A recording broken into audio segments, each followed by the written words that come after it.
Welcome to our channel. ఈ రోజు మనతో పాటు రమ్మగారు ఉన్నారు. నమస్తే రమ్మగారు. నమస్తే జయ. రమ్మగారు, మనసు కోతి వంటిది అంటారు. అంటే కోతి చంచలమైంది కదా, ఎక్కడ స్థిరంగా ఉండదు, దాని ఇష్టానుసారం అది పరుగులు పెడతానే ఉంటుంది. మనసు కూడా అంతే. దీనికి రిలవెంట్గా ఏమైనా స్టోరీస్ ఉన్నాయా? బోల్డ్ అని ఉన్నాయి. అసలు ఈ పదం ఎందుకు వచ్చింది అంటారు రమ్మగారు? ఎందుకంటే కోతిలాగానే మనసుకి కుదురుండదు జయ. మనం చూడు కళ్ళు మూసుకుని ధ్యానం చేద్దాం అనుకుంటాం, చాలా మంది చేస్తారు కదా. ధ్యానంలో బుద్ధి నిలవడానికి సంవత్సరాలు పడుతుంది తెలుసా. ఒక రోజు 2 రోజులు కాదు, 2-3 రోజులకి మనం కొంచెం పర్వాలేదుగా సెటిల్ అవుతాం. మొదటి రోజు కళ్ళ ముందు ఏమిటో తెరలుగా ఇదైపోతున్నట్టు, 1 నిమిషం కళ్ళు మూసుకుంటే 2 గంటలు కళ్ళు మూసుకుని ఫీలింగ్ వస్తుంటుంది. అక్కడి నుంచి ప్రతిదీ అప్పుడే గుర్తొస్తుంది. అప్పుడే మన దృష్టి, బుద్ధి, ఆలోచనలు వేరే వేరే విషయాల మీదకి వెళ్తాయి. మనం భూమధ్యంలో దృష్టి పెట్టాలంటే కళ్ళు తిరిగిపోతున్నట్టు, తల తిరిగిపోతున్నట్టు, బీపీ వచ్చి పడిపోతున్నట్టు అలా అనిపిస్తుంది. ఆ మనసుని కదలకుండా నిశ్శబ్దంగా నిశ్చలంగా ఉంచడం బహు కష్ట సాధ్యం. కోతిలాగానే దానికి ఏం పని లేకపోయినా అది అటు ఇటు కదులుతుంది. చెయ్యో కాలో ముక్కో ముతో ఏదో ఒకటి ఆడిస్తూ ఉంటుంది. చక్క కరెక్ట్ అయిన పొలిక. నువ్వు ఎంత కంట్రోల్ చేసినా, ఇప్పుడు నువ్వు మామూలుగా ఇలాగే చూస్తాం, నేరుగా చూస్తాం కానీ మన కళ్ళు ఎదుటి వస్తువు మీద ఉండవు. బుర్ర ఎక్కడెక్కడెక్కడెక్కడికో పరిగెడుతుంది. మనసు ఎక్కడికో పోయింది అనుకో, కళ్ళు ఎదుటి వస్తువుని చూడను కూడా చూడవు. అవును, పరిపరి విధాలు పోతూ ఉంటుంది మనసు. దానికి ఒక్క క్షణం కూడా కామ్గా ప్రశాంతంగా బుద్ధి ఉండదు. కోతిలాగానే మంచి పోలిక. ఈ మనసుని కంట్రోల్ చేసుకున్న వాళ్ళని మనం అసలు చూడలేం. వాళ్ళు మామూలు మనుషుల మధ్యలో ఉండరు. అది చాలా కష్టసాధ్యమైన సంగతి. కథ ఒకటి బాగుంటుంది, ఇంట్రెస్టింగ్గా చెప్దాం. పూర్వకాలంలోనంటే ఒక గురువు గారు ఉండేవారు. ఆయన దగ్గర ఒక 5-6 శిష్యులు ఉండేవాళ్ళు. ఏదో చదువుకునేవాళ్ళు, గురువుగారు ఏదో చెప్తూ ఉండేవాడు. అయితే ఈయన ఏం చేసేట, రోజు చిన్న గురువింద గింజ ఎంత ఉంటుంది, నాకంత చిన్నది, అంత బంగారాన్ని ఒక శిష్యుడి చేతిలో పెట్టేవాడు. అబ్బాయి ఇది అమ్మి డబ్బులు పట్టుకురారా అని. వీడెళ్ళి డబ్బులు పట్టుకొచ్చేవాడు. పట్టుకొస్తే ఇక్కడ ఖర్చులకి ఈ 10 మంది 5-4 శిష్యులు, వాళ్ళ ఈయన కుటుంబము, ఆయన తాలూకు ఇంకా పశుపక్షాదులు ఉండే, వీళ్ళందరికీ ఆహార పదార్థాలు సరిపోయేది. రోజు కాదు కానీ తరచుగా ఇచ్చేవాడు. అయితే మిగిలిన శిష్యుల్లో పెద్దగా ఈ గురువింద గింజ బంగారం మీద ఉండేది కాదు, గురువుగారు వీడికే ఇస్తున్నాడని ఉండేది కాదు, ఆ వచ్చిన డబ్బుతో తాము తింటున్నావని ఉండేది కాదు. వాళ్ళ చదువేదో వాళ్ళ లోకమేదో. విద్యార్థుల లక్షణం. మిగిలిన వ్యవహారాలు వాళ్ళకి పట్టవు. ఒక్కోడు ఉంటాడు, ఏమిటి ఈ ప్రిన్సిపల్ లెక్చరర్ ఏం మాట్లాడుకున్నారు, లెక్చరర్కి ఇవాళ గంట ముందు రావాల్సిన వాడు గంట లేటుగా ఎందుకు వచ్చాడు, రోజు లేటుగా వస్తున్న లెక్చరర్ని ప్రిన్సిపల్ ఏమీ ఎందుకు అనట్లేదు. ఇలాంటి ఆలోచనలు ఉంటాయి. విద్యార్థి లక్షణాలు ఏమి ఉండవు. విద్యార్థి లక్షణం కాదు అది. మనం చదువుకోవటం, మనకి పాఠం వచ్చిందా రాలేదా, మనకి చెప్తున్నారా లేదా. పాఠం చెప్పకపోతే అడుగుతారు కానీ మిగిలిన అడగరు. మొత్తం విద్యార్థి లక్షణం అదే. ఈ ఒక్కొక్కడికి చెప్తున్నాక వీళ్ళకి అక్కర్లేని విషయం ఉండదు. అలాగే ఈ శిష్యుడికి మొదట గురువింద గింజంత బంగారానికి ఎక్కడ రేట్ వస్తుందో కొన్నాళ్ళు పరిశ్రమ చేశాడు దాని మీద. అదయింది. అక్కడి నుంచి గురువిందంత ఈ గింజ బంగారము ఒరిజినల్లా కాదా అని టెస్ట్ చేయించాడు 4-5 కంసాల దగ్గర. ఆ ప్రోగ్రాం కూడా అయింది. ఇక తర్వాత ప్రోగ్రాంకి ఏం చేశాడు, ఈ బంగారం ఎక్కడి నుంచి తీస్తున్నారు గురువుగారు. ఈయన ఓ చెట్టు కింద కూర్చొని జపం చేసుకుంటాడు. లేచి వచ్చి ఆ గురువింద గింజ పెడతాడు. అంటే జపం చేసిన బ్రిటిష్ ఏమైనా సంపాదిస్తున్నాడా ఈయన, ఎక్కడి నుంచైనా తవ్వుతున్నాడా, ఏ చెట్టు త్వరలోంచి తీస్తున్నాడా, రోజు అబ్జర్వ్ చేసేవాడు.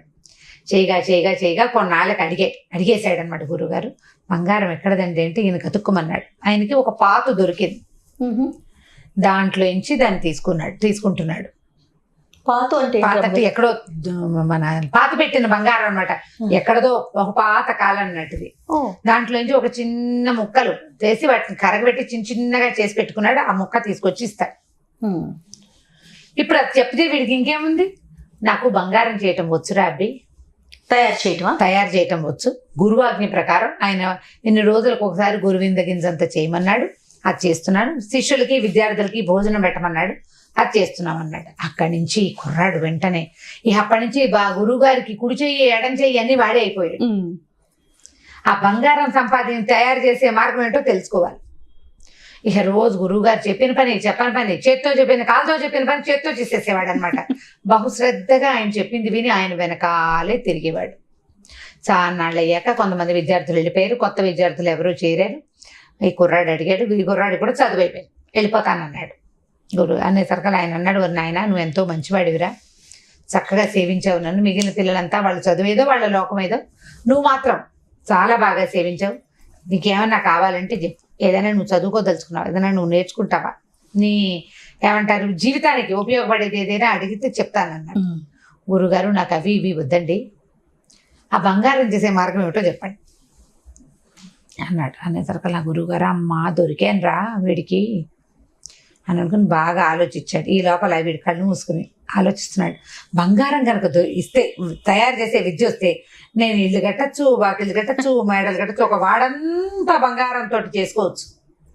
తర్వాత చిన్న పొన్న ముక్కలు అమ్ముకుంటూ హాయిగా గడపచ్చు. నేనే రాజునైపోవచ్చు, నేను అదైపోవచ్చు, నేను ఇదైపోవచ్చు. బాగా ఊహల్లో తేలిపోతున్నాడు అనమాట గురుగారు. అది ఇంద్ర భాగ్యం, చెప్తాను నేను నీకు చెప్తానన్నాడు. అని బాగా రసం వచ్చే పసరు వచ్చే ఆకులు ఏమున్నాయిరా మన చుట్టుపక్కల అన్నాడు. కుర్రాడు బాగా ఆలోచించి చిక్కుడాకండి అన్నాడు.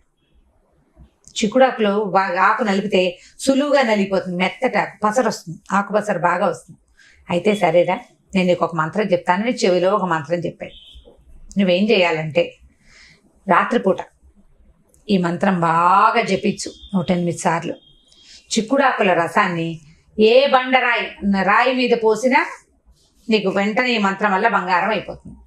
గుండ్రాయి కావాలి మనకల్లా, కాబట్టి మట్టి గిట్టి రాళ్ళు బంగారం అవ్వదు, కేవలం గుండ్రాళ్లే అవుతాయి.